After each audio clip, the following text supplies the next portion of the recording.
This is a Film Stories original podcast. Love this podcast? Support this show through the Acast supporter feature. It's up to you how much you give, and there's no regular commitment. Just hit the link in the show description to support now. Hey, I'm Ryan Reynolds. At Mint Mobile, we like to do the opposite of what Big Wireless does. They charge you a lot, we charge you a little. So naturally, when they announced they'd be raising their prices due to inflation, we decided to deflate our prices due to not hating you. That's right. We're cutting the price of Mint Unlimited from $30 a month to just $15 a month. Give it a try at mintmobile.com/switch. $45 upfront payment equivalent to $15 per month. New customers on first 3-month plan only. Taxes and fees extra. Speed slower above 40 gigabytes. See details. My dad works in B2B marketing. He came by my school for career day and said he was a big ROAS man. Then he told everyone how much he loved calculating his return on ad spend. My friends still laugh at me to this day. Not everyone gets B2B, but with LinkedIn, you'll be able to reach people who do. Get a $100 credit on your next ad campaign. Go to linkedin.com/results to claim your credit. That's linkedin.com/results. Terms and conditions apply. LinkedIn, the place to be, to be. Every idea starts with a problem. Warby Parker's was simple. Glasses are too expensive. So they set out to change that. By designing glasses in-house and selling directly to customers, they're able to offer prescription eyewear that's expertly crafted and unexpectedly affordable. Warby Parker glasses are made from premium materials like impact-resistant polycarbonate and custom acetate. And they start at just $95, including prescription lenses. Get glasses made from the good stuff. Stop by a Warby Parker store near you.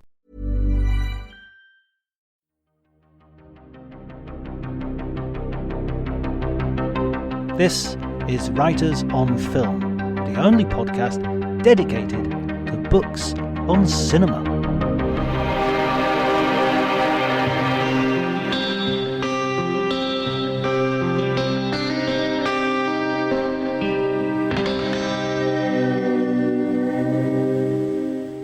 Hi everybody and welcome to Writers on Film. My name's John Bleasdale. I am a writer and film critic, and today I'm going to be talking to Michael Benson, the author of Space Odyssey, Stanley Kubrick, Arthur C. Clarke, and the Making of a Masterpiece.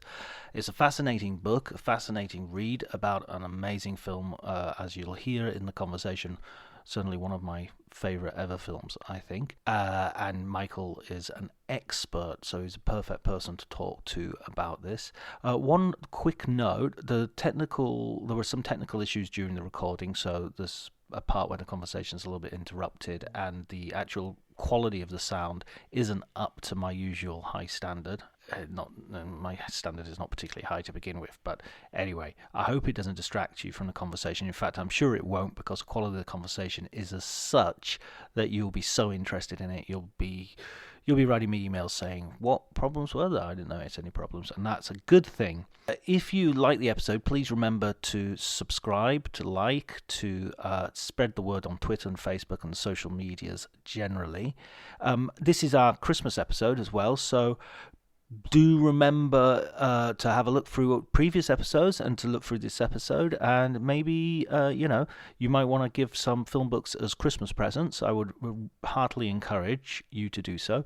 I have actually got a store in bookstore.com that's named after the podcast, and you should be able to find all the books that we talk about there.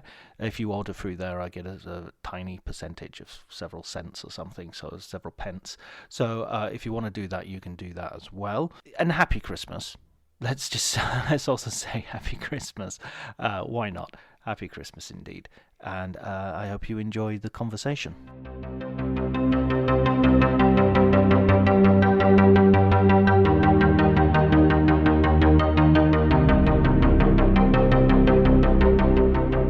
It's interesting you mention that because we staged an entire EU Christmas concert here at the Cathedral in Ottawa. My wife is a senior EU official, and it was a fantastic event. Several TV cameras, choirs singing every Christmas carols in every European language. Perfectly timed, beautiful location. 1 hour for carols from every country. VIPs in the audience, blah, blah, blah, blah, blah. It was all supposed to be then broadcast on Christmas Eve on TV here. on Rogers Cable. And then 2 days later, we heard that something happened and the camera, we had the sound, but not the picture. I have no idea. They had students shooting it. The whole thing had to be restaged. In a smaller church. The whole thing was just ridiculous. Anyway, those things do happen, but not today. Not today. Yes. Yeah, absolutely. Are you in the Dolomites? Yeah. I'm just a little bit shy of the Dolomites, just a little bit south. The town is called Feltre, is the closest town. If you ever drink Prosecco wine. Yeah, well, I don't, but I lived in Ljubljana for a long time, so I was very close. And a friend of mine has a small hotel up in the Dolomites. It's near Madonna di Campiglio ski area. Yeah, I mean, in fact, I just jumped in the car to go and get some stuff, and there's a particular corner that if you turn around the corner of the mountain, and it's like entering Narnia. It just suddenly everything is white and it's just completely snowed over. We've got a little bit of snow here, but there it's just like the trees are frozen and will be for the next 3 months. You know? Right. Well, I'm in Canada. What can I tell you? Yeah, of course. Yeah, you've got. Are you full of snow at the moment? Yeah, but it's sunny. Are you through and through Canadian? Are you? No. I'm an American. My wife is the EU ambassador to Canada. We're here on a diplomatic mission. I'm from New York. Oh, right. Are you from London? No, I'm from Liverpool. Well, actually, I'm from Cumbria originally, but Liverpool is sort of the place most people have heard of, and I was at university there for about 10 years. So, yeah, I couldn't get out. It was amazing. I was having too much fun, so I just stayed. I was going to say, you got your undergraduate degree after 10 years. That's good. Well done. No. I just kept adding degrees. Oh, okay. Good for you. So you're a PhD or what? Yeah, PhD. The got a master's in romantic poetry as well to my name, but it was just purely because I liked the pubs there and the music scene and all that sort of stuff. What's your doctorate in?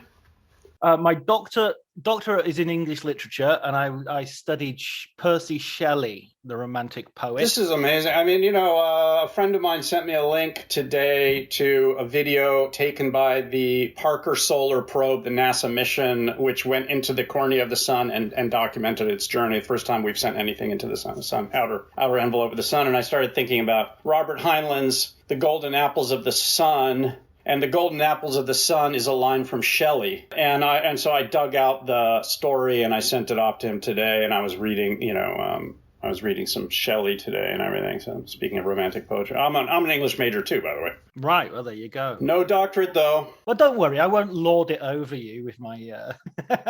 Just try, pal. Just try. If anybody says in a plane, is there a doctor on the plane? Is there a doctor? I don't swan up with my grasp of literary theory. Yeah, right. Not particularly good grasp of literary theory, it has to be said. Well, it was all those pubs that you keep on talking about. Oh my God, yeah. The pub was there were two pubs. One was called the Oxford and the other was called the Cambridge. So, I always like to think I did spend a lot of time in Oxford and Cambridge, just not the not the actual right ones. Nice.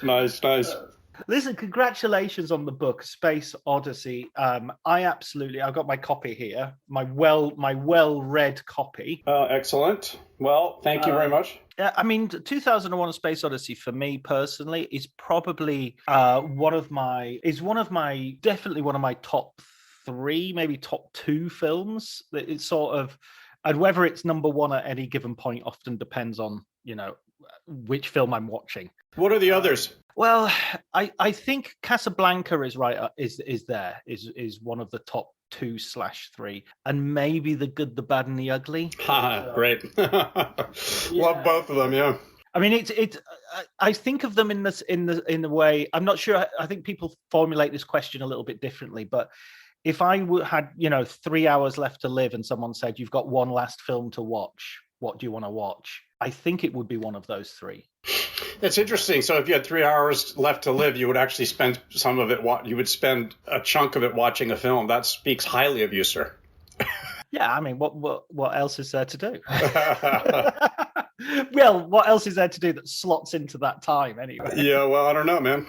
That's an interesting way of looking at things, and certainly I don't actually need to see 2001 again. I can play it in my head. I've seen it so many times. And, having written the book about it, I know what was going on behind the camera. You can see what's going on in front of the camera. So I like to think I have a kind of 360-degree view, at least to the extent that was possible with archival research I could do and the people I could speak to who are still alive, What was your first experience of the film, though? When did you first come across it? I get into that a bit in the foreword, the first chapter, actually, of the book. I was 6 years old, and my mom was a science fiction fan and took me to see it. At age 6, my God, you're rather open to everything. And it completely blew me away. And I will always remember following her down the sidewalk in the bright sun afterwards, because it was a matinee screening, asking her, what did it mean? But what did it mean? And as I say in my opening chapter, to her credit, she answered, I don't know. I don't know, rather than saying something reassuring or I don't know. So then I saw it many times after that, but it really did kind of impact, in a sense, impacted my life's trajectory because, I do work well outside of cultural histories or what have you, or, I've been producing, for example, planetary landscapes using raw data from NASA missions and staging large, touring exhibitions of that kind of content.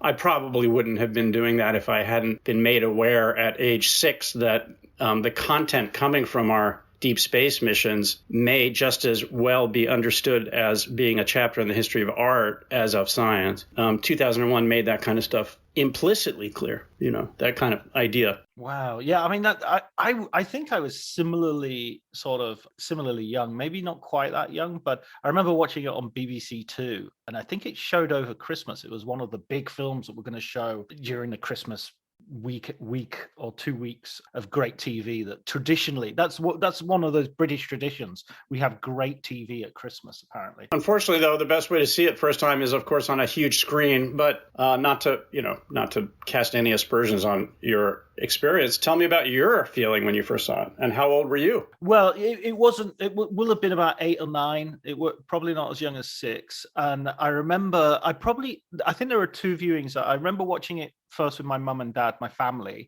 and us all sitting down to watch this big science fiction film, and of course expecting Star Wars, and then as happens in many a Christmas sort of family viewing, people drifting off as it went on and on and on, and it seemed endless. And I have this memory of myself, although this might be self-aggrandizing, of sort of sitting there and insisting, come on, this is really good, and then I watched it about 2 years later when I was a little bit older and a bit more, and being really blown away by it, but already primed to watch it, because I thought, this is this difficult film that nobody else seems to get, and so I'm going to get it. And we were at my uncle's house, my auntie and my uncle's, and it was like a family thing. And I'd already said to everyone, look, this film is on at this, this is before video recorders and stuff. This film is on at this time. I have to have the television. So everybody was else, well, we're fine. We're all having a meal anyway, so it doesn't matter. So I went off into this little room and watched it on my own, and again was sort of knocked out by it. And from then on, it was the first video I ever bought. But I only recently saw it on the big screen. I saw it on the big screen in Cannes when it was introduced by Christopher Nolan, among others. I think Stanley Kubrick was there as well. So yeah, I mean, so it's been this. The film, after sort of I forced my family out of the room so I could watch this sort of masterpiece. It became a sort of artifact for me almost, that it was this magical sort of. It wasn't just a film. It was cinema itself. It was all of cinema, which I think I'm stealing. That sounds like somebody else said that. It's like music, right? You're influenced by everything. Let me say this, you said earlier that this hard to understand, difficult, complicated film was ... That difficult to understand, complicated film was the highest grossing film of 1968. It's the only time Stanley Kubrick ever achieved that. It also altered the course of Hollywood. It marked the switch from the Western. To big budget science fiction as the Hollywood main vehicle of big budget production. So despite the risks it took, the nonverbal nature of it, the lack of explanation to the audience of what was going on, the necessity that audiences pay attention with their eyes, as Kubrick put it in '68 in an interview, despite all that, it became a huge success, which was not reflected in the Oscars early the next year, but certainly was reflected in the history of film. So your gut instinct there about how it's cinema itself, I think, was borne out. And that's not necessarily always the case. The commercial success obviously signifies artistic and critical success, but in this case, it did. And yeah, it seems such a kind of unlikely film because the Kubrick has had a successful career up until that point.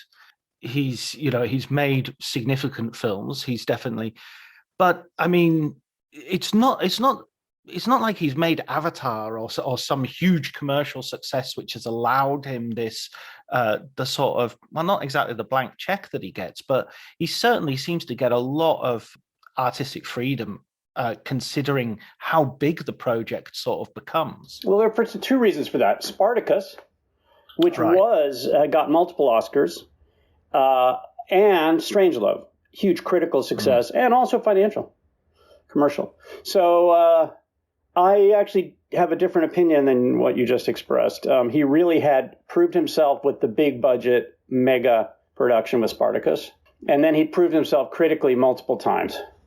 Also Paths of Glory. So that's why O'Brien, his first name is going to occur, Robert O'Brien, of course. Robert O'Brien, president and CEO of MGM. That's why he felt like he could take a bet on Stanley Kubrick. He was a young guy, but he had shown, significant achievements already. An amazing moxie and sort of self-confidence as well. Well, I mean, that moxie and self-confidence revealed itself all throughout, but certainly at the end, when there was a lot of pressure, I think, that Kubrick was putting on himself, and certainly the studio was putting on him, to make the film more understandable to your average Joe, which resulted in Stanley asking Arthur Clarke, who he collaborated with throughout, to write voiceover narration blocks of text for voiceover narration for the film to explain what was going on to the audience. And Clarke was doing that up until December 1967. And then finally, Stanley had the courage of his convictions, or whatever cliche you want to use. I mean, he realized, no, this is a nonverbal experience and it should be that. And yanked. They never recorded them, by the way. And Arthur was very upset. And so Stanley Kubrick was brave enough to have spent all that money, MGM money, taken 4 years to make the thing, to launch it with no explanation whatsoever beyond the dawn of man title card and, Jupiter 6 months later and so on, with no title card in that radical jump between prehistory and the near future, the year 2001, with the bone and the match cut, which people mistakenly describe as a jump cut. It's a match cut between the bone and the spacecraft. Match cut, of course, meaning that there's something in the frame at a certain angle, and you find something in the next shot that matches that angle. I think one of the things that I really enjoyed about your book, and I mean, I sort of have read a lot about 2001 in the past, and I've watched a lot of documentaries and listened to the various sort of commentaries that you get on the DVDs and whatnot.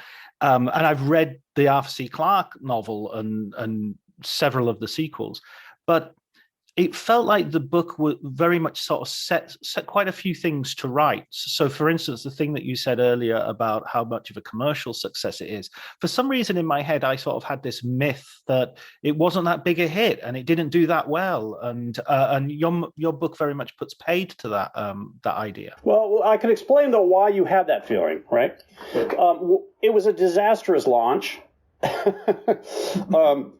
The film, as previewed, or actually as released, to the critics and to initial audiences was longer than the final cut. Stanley Kubrick didn't see the full film with all the effect sequences cut into it until a week or so before the first preview screenings in, the premiere in Washington, D.C., and then what I call the Kubrick premiere in New York City, because Stanley wasn't at the Washington premiere. He saw it first with an audience in New York. He had no time to evaluate the film as from alpha to omega with all the shots in. His evaluation of it with an audience took place surrounded by the VIP audience and the critics and everything else. So it was no mercy. There were sequences that he had that he cut. I don't remember how many minutes was cut, something like 12, 13. But it was significant material that gave the audience a sense of redundancy and kind of aimlessness. So, for example, I can tell you what shots were cut.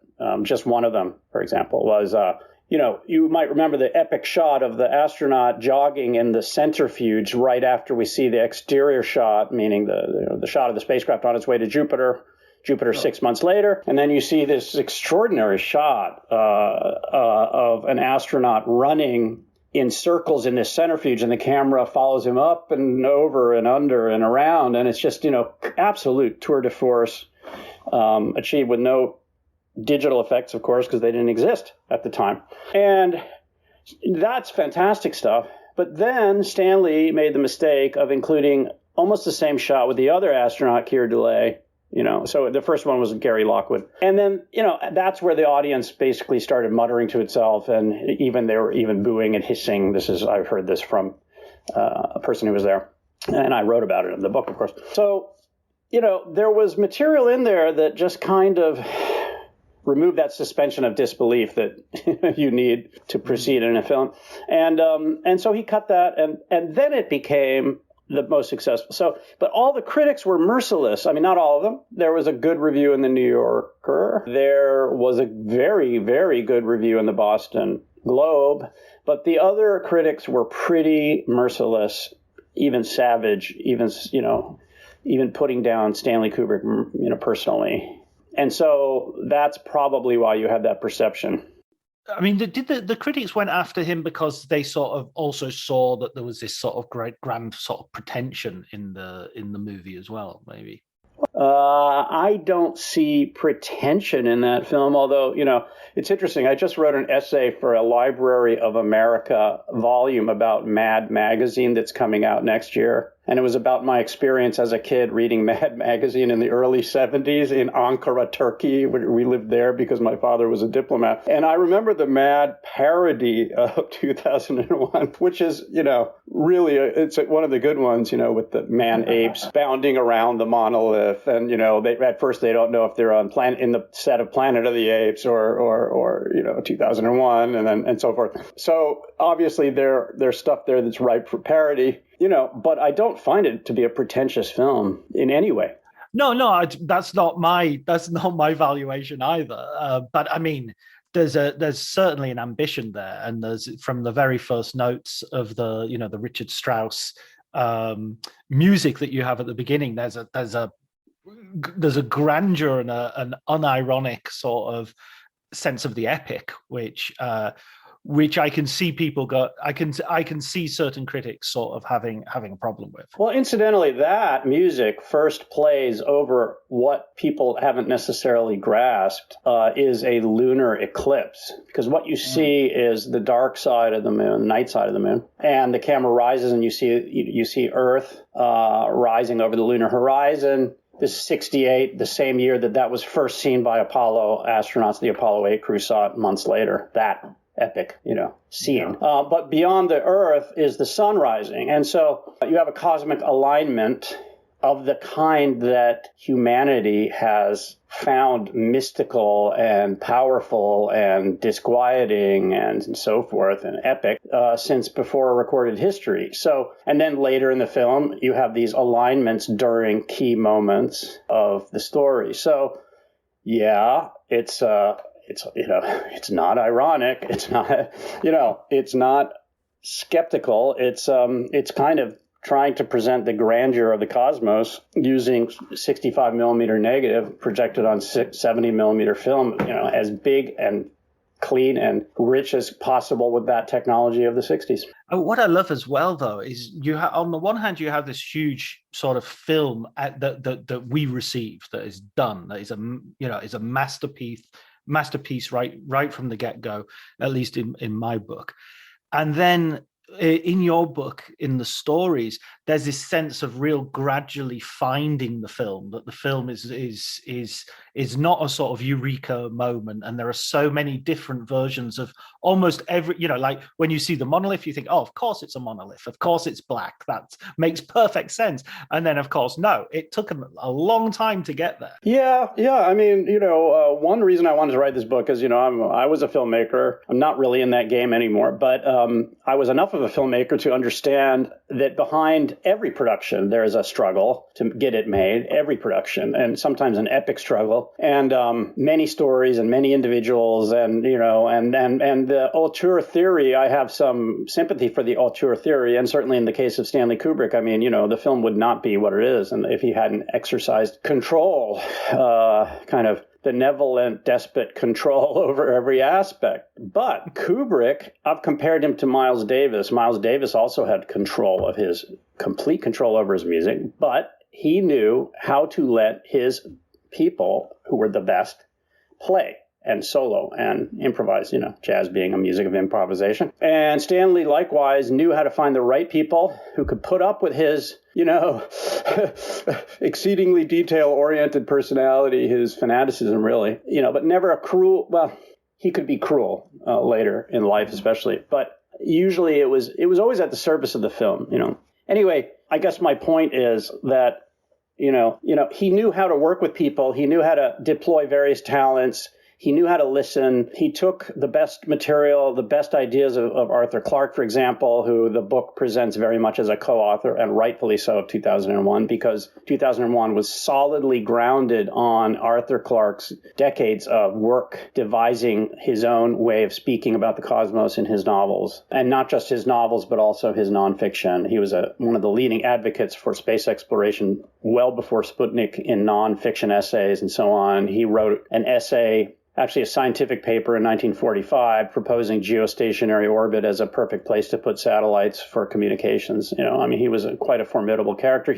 Of the two principals, he's the one I got to know, by the way. I never had the chance to talk to Stanley, but I got to know Arthur. I spent quite a bit of time with him. I visited him in Sri Lanka 3 times. And in fact, he wrote the foreword to my first book. So probably came to 2001 more from the angle of Arthur C. Clarke. I read his book, Lost Worlds of 2001 as well. Good one.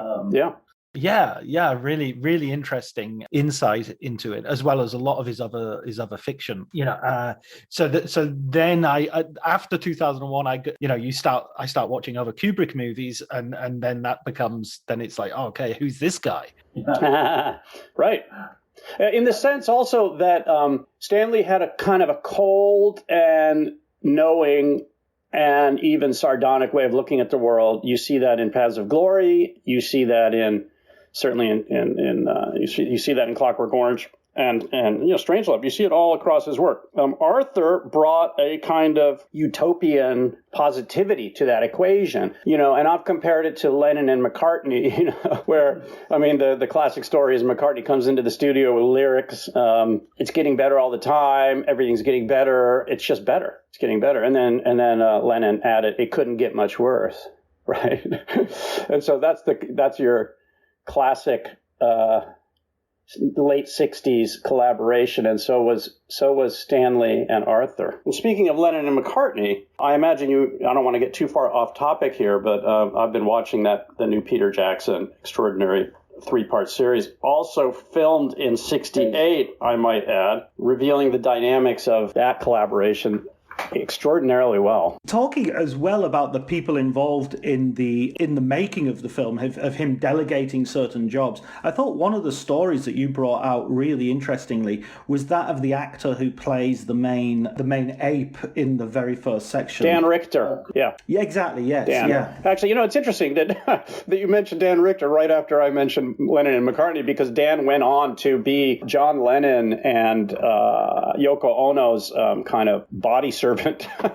I don't think he would object to that characterization. He's become a friend right after, and he had a front row seat on the breakup of the Beatles. But Dan Richter is an extraordinary guy, extraordinary character. He came along exactly when Stanley needed him desperately, because it was just not working to stuff people into ape suits and then try to direct them in such a way that they would be understandable, believable, I should say, as proto-humans in Africa.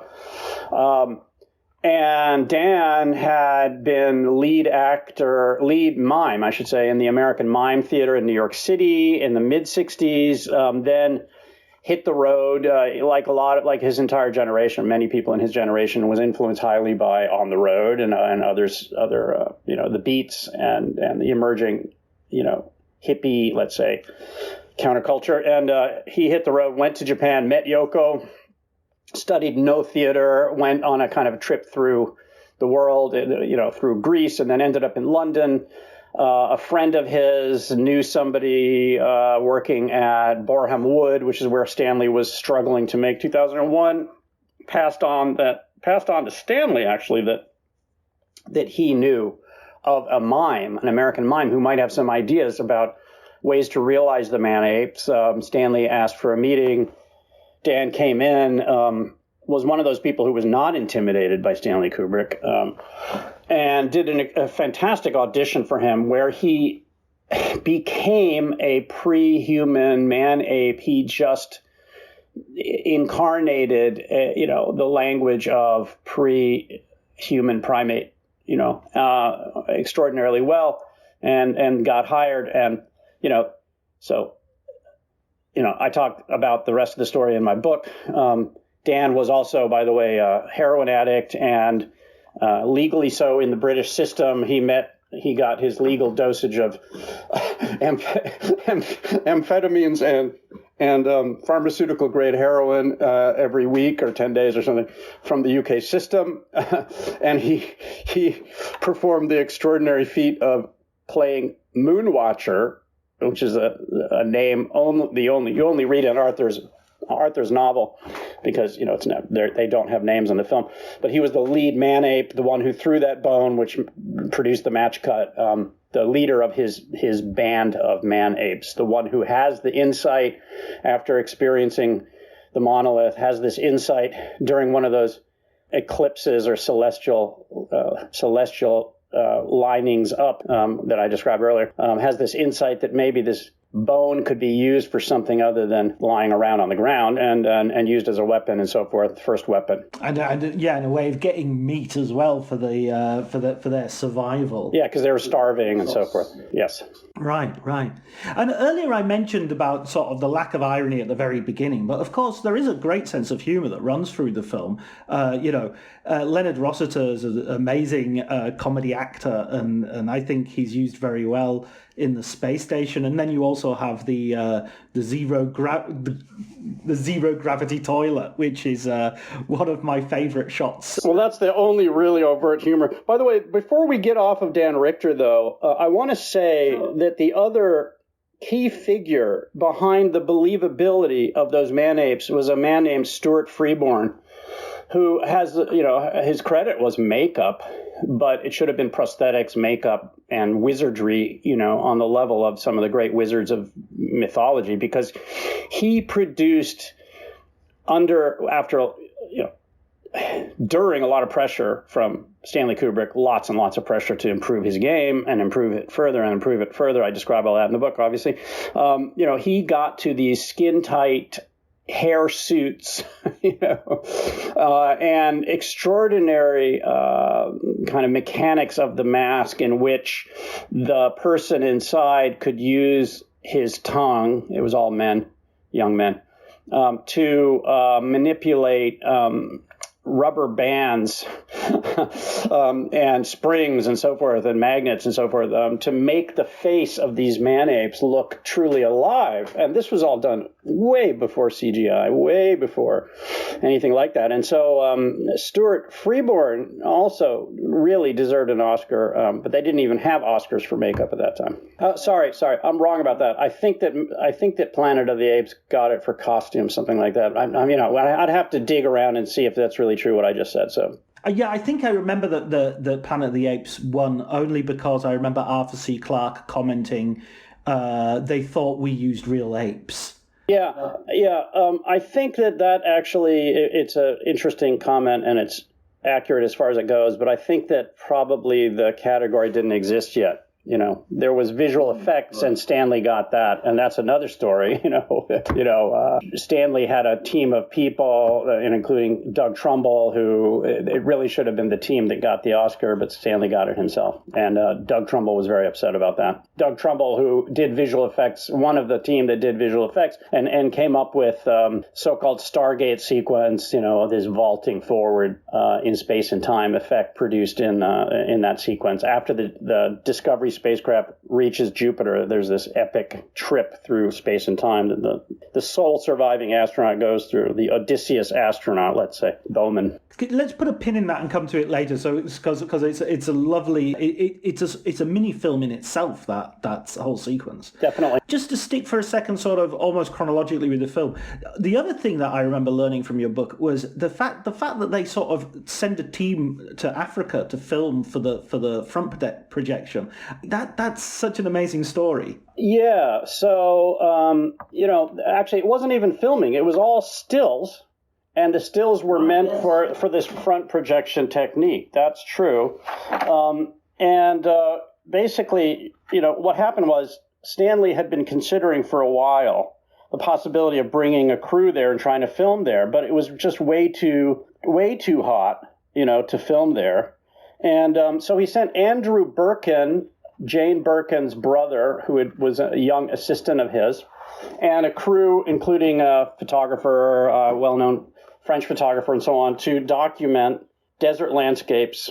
And then I tell the story. I tell the story about those distinctive trees, which were protected under South African law. I mean, South Africa then controlled Namibia. It was the Namib Desert, the Kokerbon trees. And Stanley said, I want those trees, in that landscape. And Andrew said, well, they don't grow there. They grow elsewhere and they're protected. And Stanley said, well, I have faith in you.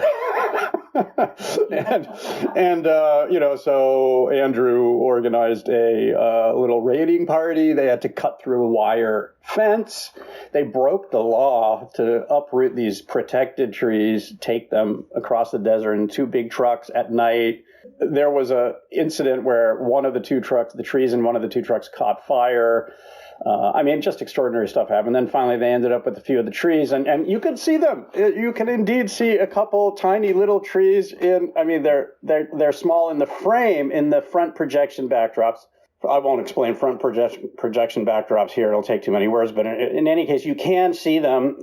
But when you see them larger, they were recreations of the trees made in England at MGM Studios. But that whole story, when Andrew told me that story, I have to say, that's when I knew, it's one of the times when I knew that it was really a good decision to write this book and take the time to do it, because I knew that there would be a lot of interesting stories about how they made that film. I wanted to look under the hood, and indeed I did, that plus, for example, Bill Weston and the stunts and his story of doing stunts for the film. Both of those stories I'm very proud of having excavated and written about, because I do believe, I have to say, that this film will be studied for hundreds of years, maybe even longer, and that material excavated now, for example, we don't know what Shakespeare was thinking when he wrote his plays. We just have the plays themselves. I'm hoping that some of these stories will go down through time, and they will be known as backdrop to what produced this masterpiece. Because I do think that they will.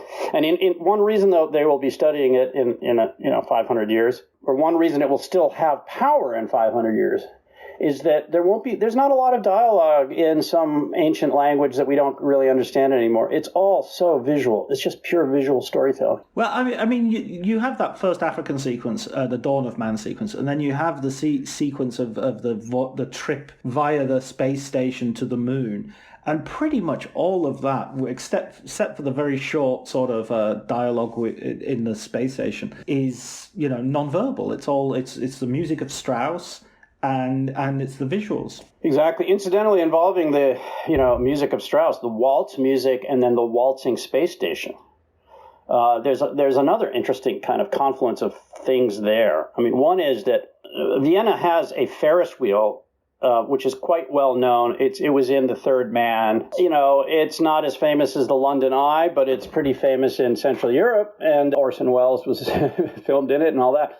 And, you know, if you go to Vienna to this day, I mean, if you went there right now, okay, Austria is closed down because of this stupid virus, but if it was running, you would be hearing waltz music being played while it turns, because that's what they do in Vienna, you know. And Stanley took, you know, his bride to Vienna, Christiane, on their kind of proto-honeymoon, and they had a great weekend in Vienna when they were filming in Munich for Paths of Glory. And they went on the Ferris wheel, you know. Now, who knows? Who knows to what extent that permeated his consciousness overtly when he chose to use Strauss for the space station turning. But it was probably there subconsciously. And the other point I would make about that wheel-shaped space station, it came from the Wernher von Braun spaceflight vocabulary developed with Disney in the 50s. But Wernher von Braun never gave credit for that elegant wheel-shaped space station to its actual originator, who was an Austro-Hungarian scientist named Herman Potočnik Nordum, who was actually Slovenian ethnically, was born in Pula in what's now Croatia, and made a beautiful design in the late 20s of exactly that kind of, you know, artificial gravity producing wheel-shaped space station. So again, Vienna being the capital of one of the two capitals of the Habsburg Empire. And then when you get to the moon, you have this amazing, amazing. There's this what was it? A briefing scene, really, which I have to. I mean, I wrote an article a couple of years ago about the dialogue in 2001 in my sort of like. I'm kind of interested in it because there's so little of it. Yeah, it must have been. I was going to say it must have been a short article. Yeah, but I kind of like that. I really think the dialogue is amazingly done, because it has this. Yes. Well, go ahead. It has this. Well, I was going to say it has this sort of dryness in that you know, there's a real dry sense of humor. The mission sort of briefing is very official speak and officialese, and it's very robotic. And then when they're more informal in the shuttle that's going to visit the monolith site, and they're talking about, you know, what sandwiches they're going to have, it's so sort of banal, and I don't think that's bad dialogue. I think that's really well written dialogue, because I think it's making these characters into just bureaucrats essentially, rather than adventurers. So true. And some of the incorrect criticism of 2001 and 68 was that explaining football to the friend who's just there for the nachos, hard. Tailgating from home like a pro with snacks and drinks everyone will love, an easy win. And with Instacart helping deliver the snack time MVPs to your door, you're ready for the game in as fast as 30 minutes. So you never miss a play or lose your seat on the couch or have to go head-to-head for the last chicken wing. Shop Game Day Faves on Instacart and enjoy $0 delivery fees on your first 3 grocery orders. Offer valid for a limited time. Other fees and terms apply. This episode is brought to you by Progressive Insurance. Do you ever think about switching insurance companies to see if you could save some cash? Progressive makes it easy to see if you could save when you bundle your home and auto policies. Try it at Progressive.com. Progressive Casualty Insurance Company and Affiliates. Potential savings will vary. Not available in all states. The actors were too robotic and so forth, and that's entirely missing the point Stanley was making. By the way, I keep on calling him Stanley like I've met him, but I feel like I know him having written this book. Of course, if I met him, I'd say, Mr. Kubrick, it's such an honor. In the late 60s, it was totally clear that the most robotic, meaning efficient human beings were being sent to space. Neil Armstrong, who landed on the moon, had such a cool head that he managed to avoid what would have been certain death for almost anybody else in a Gemini mission in orbit of the Earth. I think it was 66, when the spacecraft started spinning wildly out of control to the point where they were going unconscious. And he had the presence of mind to figure out how to reverse it. He figured it out despite the fact they were spinning like that. And these are not people who you rely on for poetic descriptions of Earthrise. These are people who you rely on to get there and get back alive. And Stanley was riffing on all that. And he also, has to be said, was presenting this extraordinary contrast between HAL, the supercomputer and Discovery, and the astronauts. And there was an implicit sense that the humanity had, in some senses, been drained from the astronauts, if you equate humanity with emotionalism of a certain kind. And that certainly that a type of humanity, or certainly sentience, had been inserted into this mainframe computer with the red eye. Cyclops eye. And the last thing I'll say there about that is that, we were talking about how the dialogue is very banal. The dialogue is very, deracinated. The one place in the film where the dialogue is utterly powerful and critical is the most powerful single scene in the film, which is when Bowman is deprogramming Hal, and Hal is pleading for his life. Now that is reliant on words. And even though there aren't that many words, it's just one of those extraordinary sequences. When I was 6 years old, I was completely riveted and horrified. It was just horror, right? At that age, I was intelligent enough to understand what was going on at age 6. That this was a creature, a being begging for its life, having committed various crimes. That was clear. And a merciless human being doing what he had to do.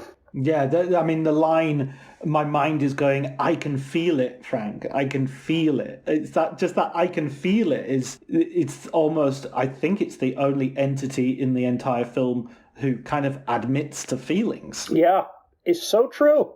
So true, so true. My mind is going, and it's also a classic 60s, 1968 line, to go back to the Beatles, John Lennon was asked about 2001, and he said, 2001?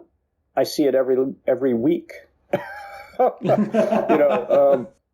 there was that drug culture thing, which I don't think was conscious. I don't think it was conscious on the part of either Stanley or Arthur Clarke to put that in there. It was just it was an artifact of the times, as was the Star Child at the end. Right.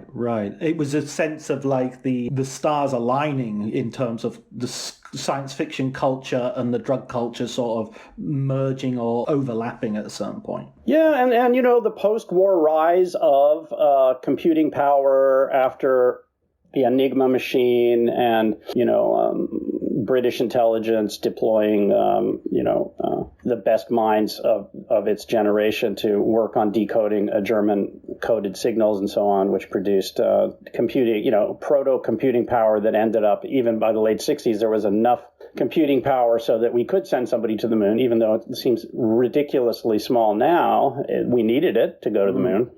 When you get that cut as well to the Jupiter mission, I think that's also one of my favorite pieces of music in the film is the Russian ballet suite that you get coming in as you see the long tracking shot of Discovery going across the screen. That whole sequence, also in terms of your book in the making of the film, is where you have a lot of those, let's say, those bigger special effects shots happening, like the construction of the centrifuge to create that sense of a zero gravity, or well, it's not really zero gravity, but it's gravity in 360 degrees. It's artificial gravity. Yeah. I mean, the centrifuge set was extraordinarily expensive. It took a big percentage of the budget. I don't remember what the percentage is right now. It's in my book. Or at least an estimate.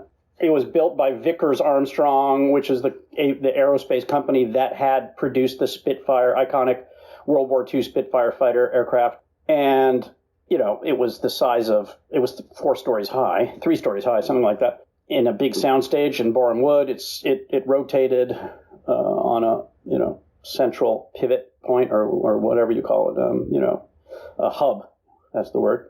And, and the astronaut was always, the actor playing the astronaut was always at the bottom because it had to be filmed in one Earth gravity, unfortunately. But the cameras would then go around, and the cinematographer and the focus puller, would be on this kind of rickety chair going round and round. It was quite hazardous. There was one escape hatch and a lot of film lights and a lot of flammable materials, and it was just one of those classic examples of pushing things to the edge in film production. Yeah, oh my God, they'd have a job making it today with the sort of safety standards and what have you. Probably rightly so. Yeah, probably rightly so. But luckily, they have all the visual effects. They have digital effects and all that. So yeah, it wouldn't be necessary perhaps. And then one of the things that I watched this film most recently, I was lucky enough to see the screening at Cannes when they showed it, a new sort of print, and it was on the big screen at the Debussy Theatre. Christopher Nolan introduced it, and I remember it was amazing, and it was the first time I'd seen it on the big screen, and it was the first time I'd seen it with the with the overture and everything, and several observations that the hundreds of times I'd seen the film previously, I hadn't to that extent noticed. One was the how amazing the soundtrack is. Not the score, but the soundtrack. The sound of the breathing, the sound of the hissing of the spacecraft, and how in that sequence where Bowman is locked outside, how it's almost like a Hitchcock sequence, that sequence. Yeah, and by the way, speaking of sound, and another example of Kubrick's fearlessness, when the shots cut to space, there is zero sound, zero sound. An exterior shot, let's say, of Discovery and the space pod, zero sound on the soundtrack, nothing. That never happens anymore.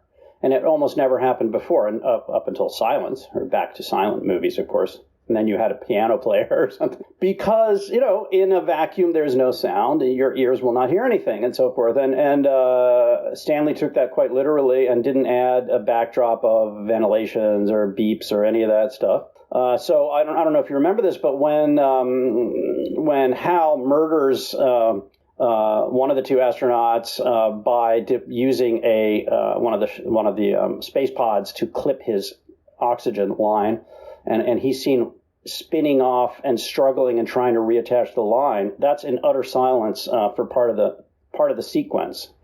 You only hear interior sounds of the spacecraft when the shot cuts to Bowman at the controls in Discovery, So the horror is somehow compounded by the silence. And in that sense, I suppose it's got a Hitchcock element, yeah. I remember as well the scene where Bowman sort of blows the explosive bolts, which have been brilliantly sort of foreshadowed by you seeing the words "danger, explosive bolts" on a couple of occasions earlier. And the sound comes in only when the chamber fills with air. Right. Brilliant. That's exactly how it would be, actually, if you manage to survive that type of re-entry to some kind of oxygenated environment. Yeah. Going to the something we mentioned earlier that I'd like to just get your thoughts on. That Stargate sequence was it's one of the parts of the film I've seen the most often, because when I had it on my video cassette, that was the bit that I would play again and again and again, just separate from the film almost, and marvel at how it was done, and never really understand how it was done. Well, it was done in multiple different kinds of ways and using different techniques, and I have to say I love Doug Trumbull, and I know him, and I've known him for quite a few years now, and I'm a big admirer of his, and he had reason to be upset when the Oscar went only to Stanley. But to look at it from Stanley's viewpoint, a section or one type of shot done in that Stargate sequence was indeed conceived of and executed by Stanley in New York City before they even moved to the UK to film. And that involved tanks of liquids and then dyes and inks deployed, dropped into the black liquid, which would produce, when shot and at high speed, producing slow motion, and with bright lights necessary because of the high shutter speed, looked like nebulae in deep space.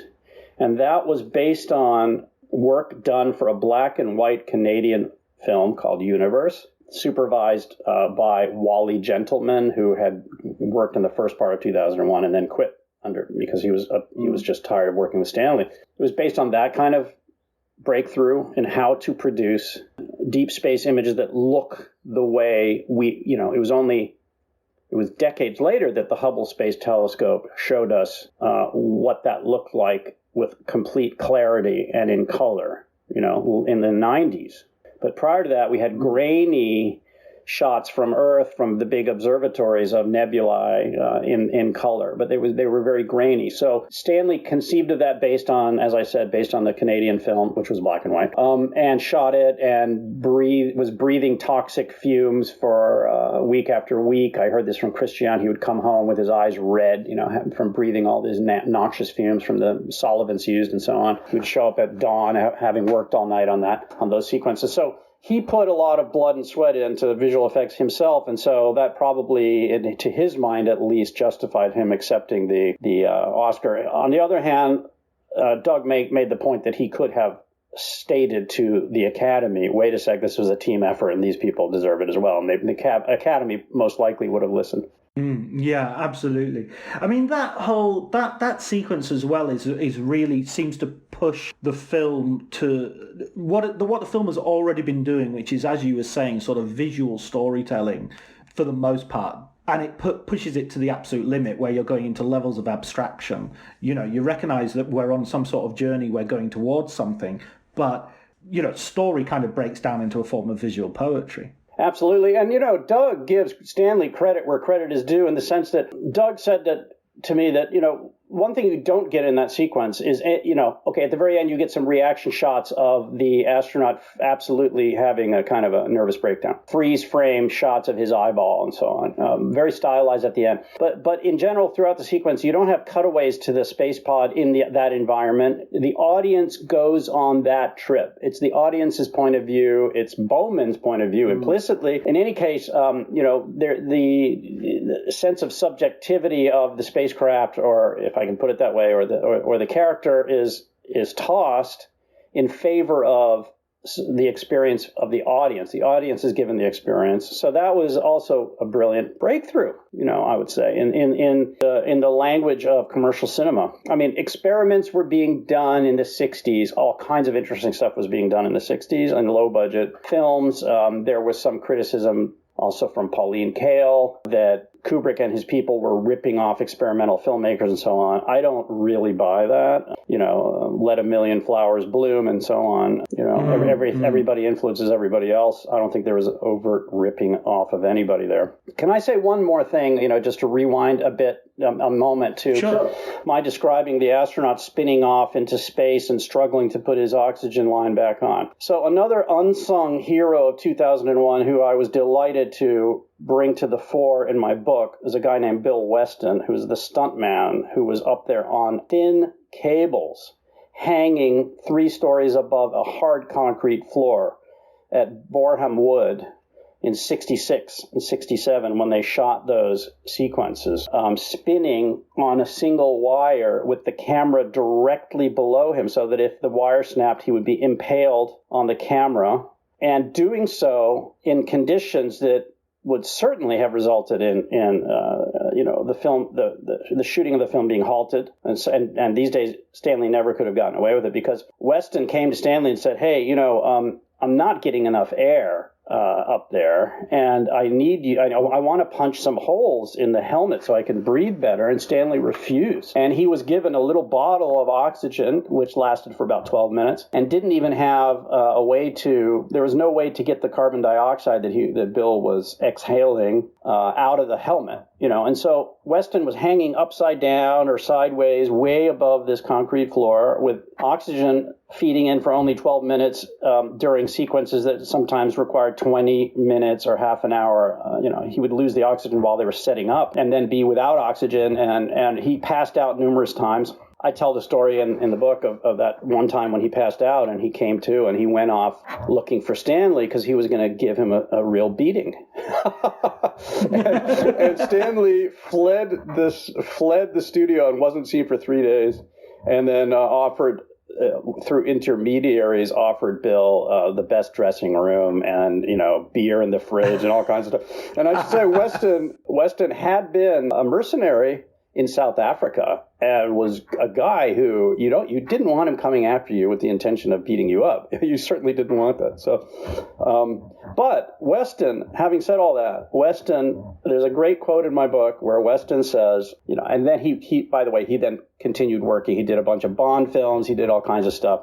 And in the end, when he was being interviewed much, much, much later by Dave Larson, who's a guy who I worked with, who I admire greatly, who has been researching 2001 for half of his life, gave me access to some of the interviews he made, including with Bill Weston. Weston said to Dave, in the end, the film he was proudest of was 2001. After all that. I mean, that's the thing is, I think it's the one Stanley Kubrick film where everything is on the screen. All that perfection, all that mania, all that obsession, it's really on the screen. I mean, you know, Barry Lyndon, you could say, well, it's beautiful and all the rest of it, but it doesn't need to necessarily have gone to such extremes to get that. Whereas with 2001, you think there's no real other way of making that movie. I agree. Certainly with the technology that they had then. And of course, they invented a lot of it. I mean, they developed it from the ground up. I mean, it was an R&D project. 2001 was a research and development project funded by MGM. 2001 involved what contemporary film producers would definitely consider unnecessary amounts of research, pilgrimages to MIT to talk to Marvin Minsky about artificial intelligence, consulting with IBM and Bell Labs about flat screen technologies and what would a spacecraft look like in the year 2001. What do you think? Give us your best guess, best idea. And then the best people in the field did that in exchange for some product placement, They were really, hard science fiction is a genre characterized by its adherence to what we really know. And Arthur Clarke and Isaac Asimov and Robert Heinlein, but especially Asimov and Clarke, were the epitome of hard science fiction. It had to be something true to what physics could allow, according to our, the understanding of the time. And so that technique was used and deployed. That was the kind of thing Stanley understood intuitively because he was that kind of geek himself. So he and Arthur did extensive research, deployed various, other people to do it for them as well, and so on. So you see that in every frame, I mean, those flat screens, for example, if you compare 2001's flat screens to Alien, which was shot a decade later, which had CRT monitors and Nostromo, you see the difference of approach between those two films right there. Because 2001 looks more futuristic to this day than Nostromo. I love Alien, don't get me wrong, but it was advice from IBM, that you would have flat screens everywhere and that there should be no sign of machinery behind the screens. There would just be flat screens all over the cockpit and so on. And that advice produced that futuristic look. It looks very contemporary now, let's say. Yeah, I mean, you even have like an iPad, which is yes, stunning.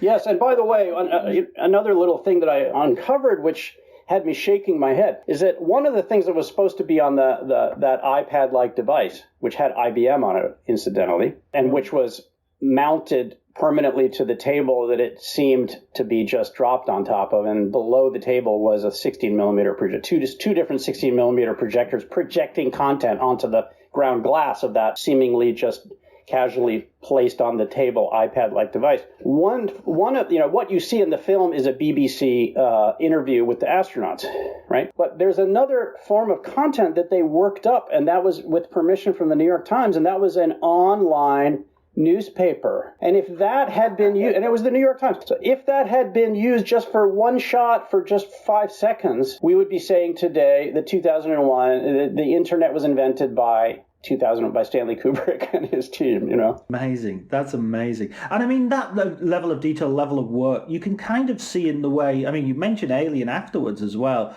but 2001 really just stands out like a colossus. There's nothing beforehand that looks anything like it. And then even afterwards, I watched it on the big screen a couple of years back, and it stands up better than something like Avatar will stand up, or the Star Wars prequels, which I know it's a different genre and everything, but in terms of just creating convincing, versions of space. I wouldn't say that's a different genre, even Star Wars. I mean, those films would not have been possible. Avatar and that whole genre was the origin of that genre, as I said earlier, was 2001: Space Odyssey and its commercial success in 1968. And to the credit of all those directors, I mean, Cameron, Lucas, you name it, Spielberg, they all acknowledge. So, Alien director, Really? yeah, Scott. They all acknowledge that Kubrick is just the master. I mean, they've all been trying. Christopher Nolan, they've all been trying to come up with something as extraordinary as 2001. And that's great, because that means that there's a lot of very interesting big budget sci-fi out there. I can't say that I've been particularly convinced that any of it is as great as 2001, but of course I saw it at age 6 and it blew my mind and it changed my life. So I'm not exactly, I'm kind of not, I don't have any, objectivity in that regard, as my 20-year-old son would point out, who loves Christopher Nolan. Right. Well, yeah, we all do.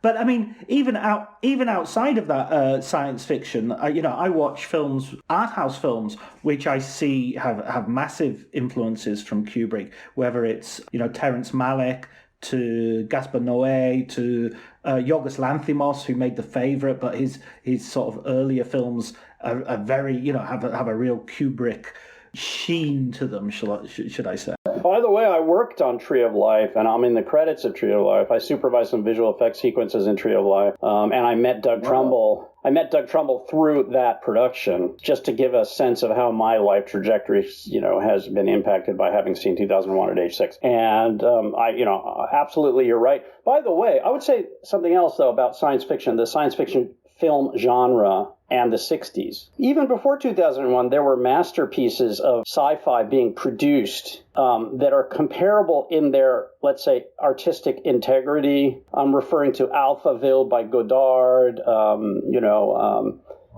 referring to, what's the fantastic film, which is all stills, except for one moving shot. Oh, Sans Soleil. No, not Sans Soleil. That's Chris Marker, but it is Chris Marker, and it's La Jetée. Yeah, so both La Jetée and Alphaville are low budget, very low budget French sci-fi movies. Both of them predate Kubrick, and they took a different route to sci-fi glory, let's say. They're both dystopian meditations on this dystopian future in which a supercomputer, in the case of Alphaville, is controlling human destiny, But they didn't even try to have visual effects comparable to, of course, they couldn't be comparable to 2001. It hadn't been made yet. It's just a different approach.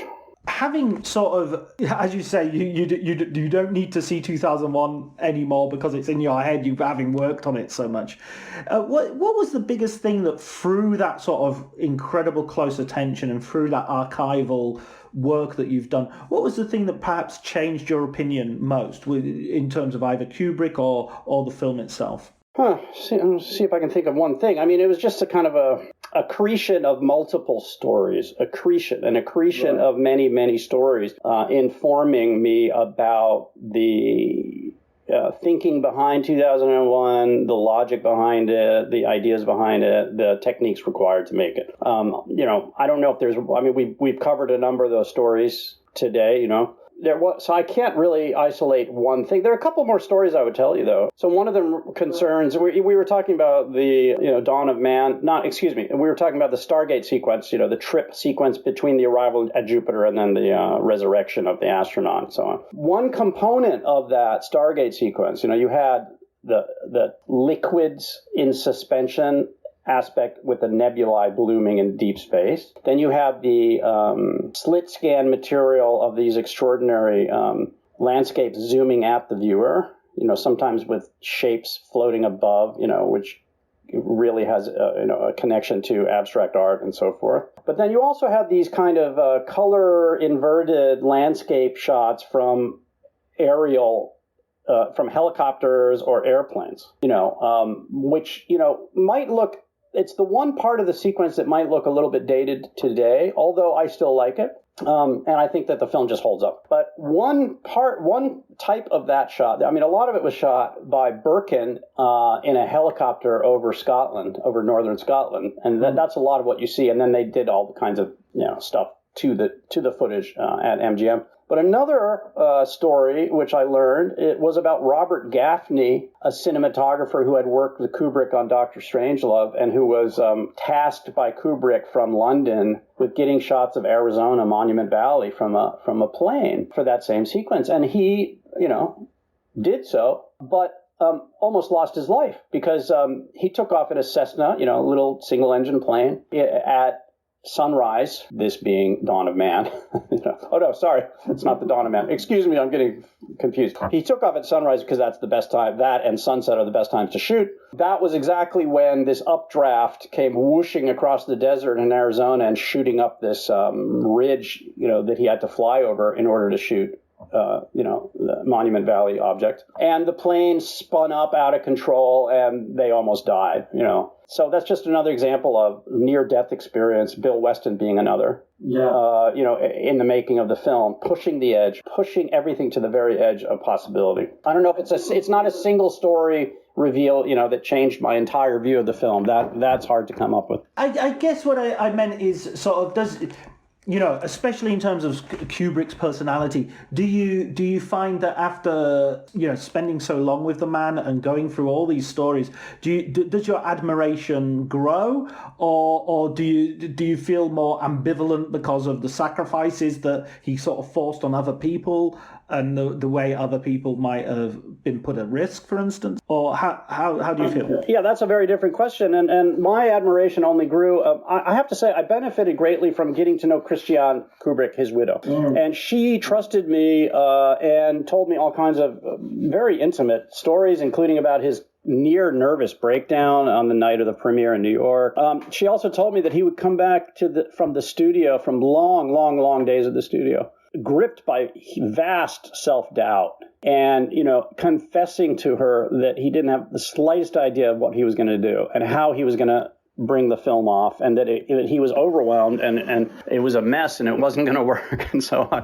And he would say things like, how could I have criticized so-and-so and so-and-so other directors? I'm not even nearly as good as they are. And then she would say to him, Stanley, hey, you're tired?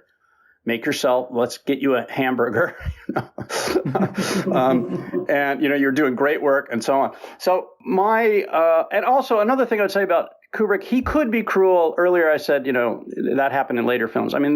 He could be cruel to some, if actors didn't remember their lines, woe betide those actors. They would be the subject of Stanley's wrath and sometimes hazing. But in general, he was the first guy there and the last to leave. He was not somebody who issued instructions from afar, and those who survived and didn't quit because it was too much work or it was too difficult respected him to a person. Doug Trumbull had his differences with Stanley, but Doug had tears in his eyes when he described going to the funeral service for Stanley. And he said, I loved him and my life was changed by him and so forth. There was love for the guy and admiration. Yeah. It's fascinating to hear those stories of self-doubt as well, because we get so used to the monolith and the monolith, no pun intended, of of that sort of auteur genius that it's sort of refreshing and yet also unsurprising to actually hear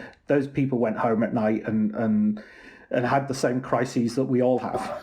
Well, certainly Stanley did, but I do have actually a scene that I wanted to maybe quote to you in this podcast, because I just found it so kind of moving and interesting. And the scene it's in my book. Roger Karras and Jeffrey Unsworth, the director of photography, highly experienced director of photography who was shooting the film, went off for lunch at the studio in Borehamwood Wood one day, and Karras told this story. And they were walking, it's a very big studio set up with many buildings, and it was, 10-minute walk, 15-minute walk to the cafeteria. And they're walking there, and Unsworth was uncharacteristically silent. And finally, Roger Karras, who was the vice president of Stanley's two production outfits, one in the U.S. and one in the U.K., said, "Jeffrey, why are you so deeply contemplative?" Unsworth said to Roger Karras, "Do you know, Roger, if anyone had told me 6 months ago that I had anything of any substance to learn about my profession at this stage of the game, I would have told them they were mad. I've been a top British cinematographer, a top man for 25 years, though I have learned..." Okay, so this I quoted this wrong. "A top man for 25 years. In fact, though, I have learned more about my profession from that boy in there in the last 6 months than I have in the previous 25 years. He is an absolute genius. He knows more about the mechanics of optics and the chemistry of photography than anyone who's ever lived. Are you aware of this?" Wow.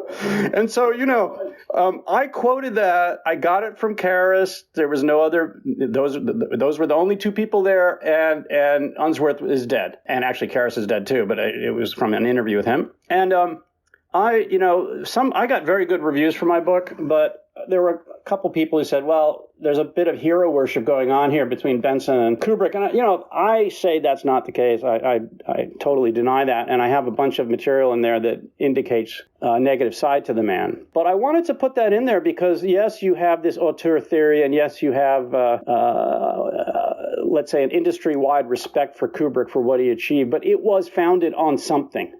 It was founded on actual knowledge. The guy was a photographer for Look magazine before he even got into film. He really knew his stuff. He learned it, The front projection in Dawn of Man was a result of him doing his research himself about what was possible. So anyway, I wanted to tell that story.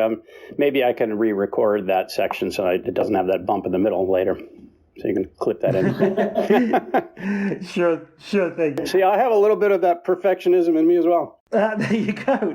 We'll do about 50 takes, I think, before we're really happy with it. We don't have to do it. We don't have to re-record.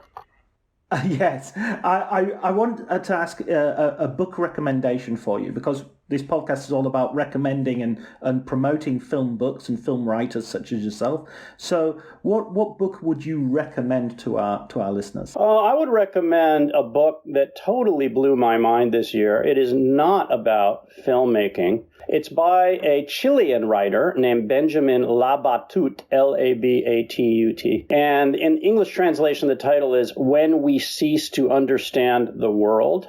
It's an extraordinary fusion of literary nonfiction, which gradually morphs into ever more surreal fiction. And it's about some of the great scientists of the 20th century and how their findings and results had, to put it mildly, double, dialectical implications and two sides to them.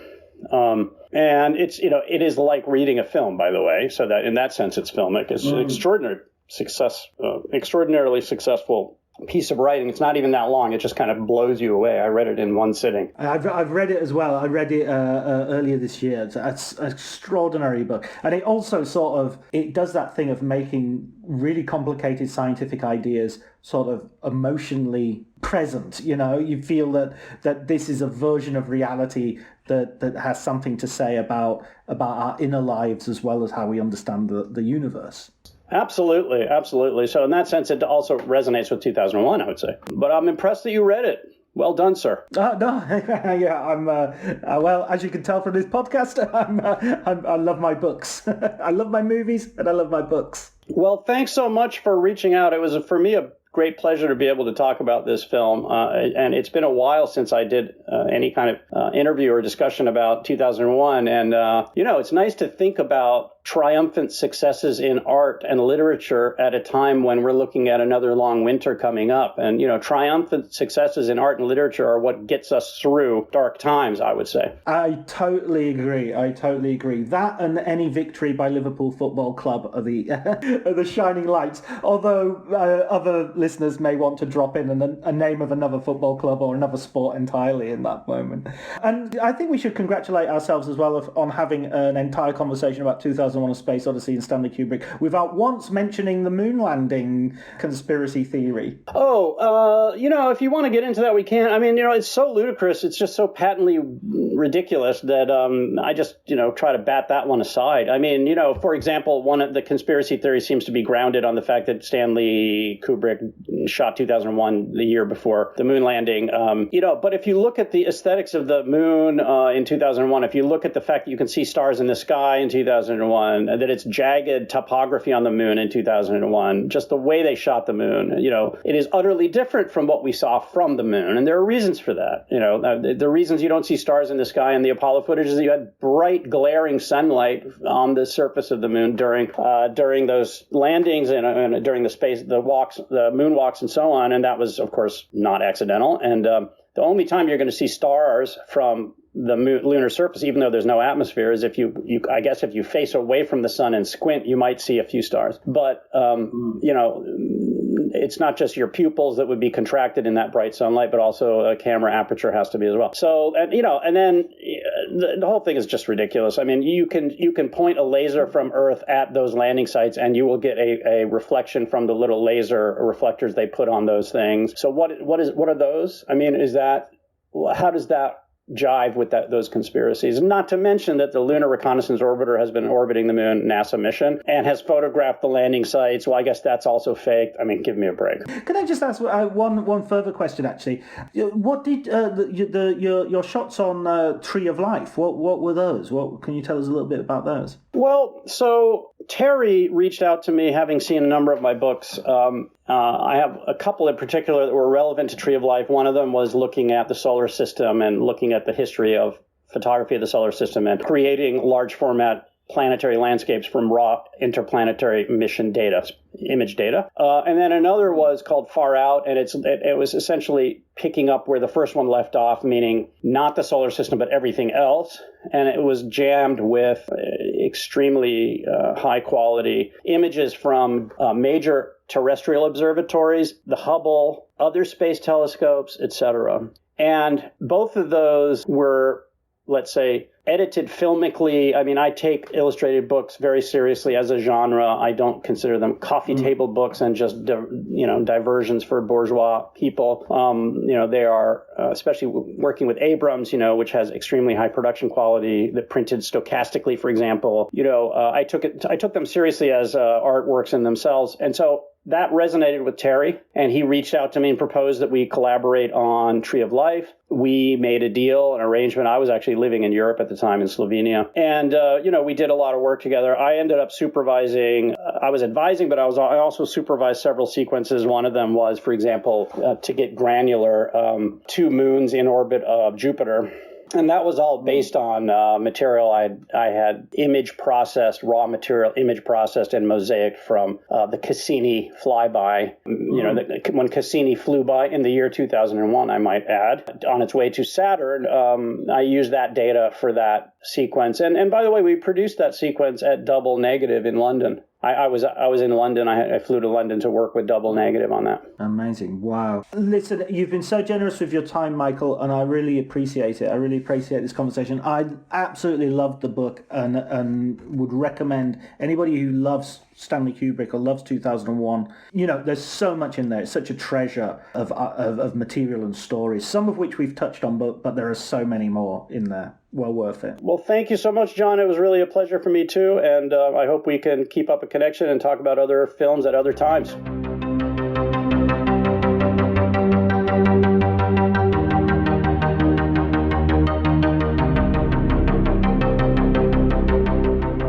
So that was my conversation with Michael Benson. I hope you enjoyed it. I was fascinated by what Michael had to say, not only about Stanley Kubrick, but also about Terrence Malick towards the end. Some real interesting facts and stories and witness statements that Michael has managed to gather together in his wonderful book, Space Odyssey, Stanley Kubrick, Arthur C. Clarke, and the Making of a Masterpiece. His recommended book is a book by Chilean author Benjamin Labatut, When We Cease to Understand the World, and I've read this also.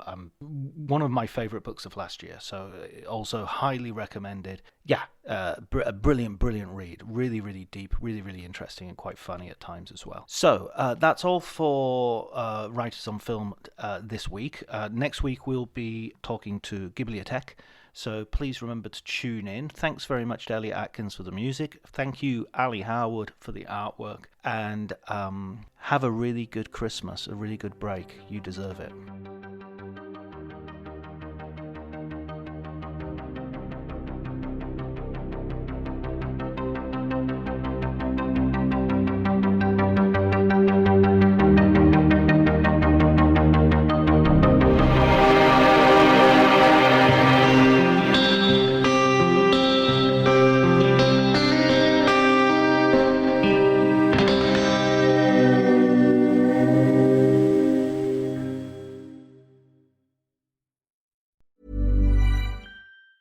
Hey, it's Mark Maron from WTF here to let you know that this podcast is brought to you by Progressive Insurance. And I'm sure the reason you're listening to this podcast right now is because you chose it.